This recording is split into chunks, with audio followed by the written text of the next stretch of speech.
There's always been a question put forward in regards to action and narrative. Is emotional investment a factor to the engagement of a battle? Well, I've undergone an experiment to see not just if it does, but the extent of emotion's effect on battle. The anime and manga of the same name, Hikaru no Go, is a series based on the competition of Go, one of the 4 pivotal mental board games. Its execution is very similar to that of the shonen sports genre, with the most direct comparison being that of baby steps. I personally do not know how to play Go, even after 75 episodes and a movie, so every fight between the characters is only conveyed to me through reaction and intensity of small stones hitting the board, meaning that the action of the series is almost non-existent, to me at least. However, I could always follow the moves of the players, who was winning and losing, but more importantly, I was always engaged by the action, even put on the edge of my seat at times. Not by the stakes, but rather a strong swing by the opponent and bewilderment on how anyone could counter it. All conveyed through narrative and little stones being placed on the board, seemingly at random from my perspective. How? How can an action series work if you minus the action? Well, Hikaru no Go answered this question in the last episode. Halfway through a Go match, there's a cut to a few hours later, and the viewer does not care. Preposterous. Any other series cutting the ultimate battle halfway through would be met with outrage. But this time, the cut was met with everyone just being really curious and pumped up to find out who won.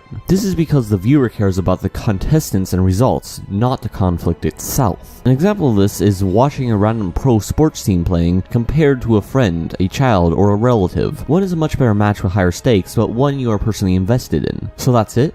Emotional investment is king in conflict-driven narrative? Well, not quite. Going back to the previous example, some would prefer to watch the pros, some would go with the personal attachment. But there's a third choice. Watching a pro team you personally care about deeply. A team that was there for your lows and highs. You might not have a large effect on them, but they have had a large effect on you. And you want to see them grow and become better and win. That would be the ideal. And that is what every narrative should strive for. A great fight between great characters.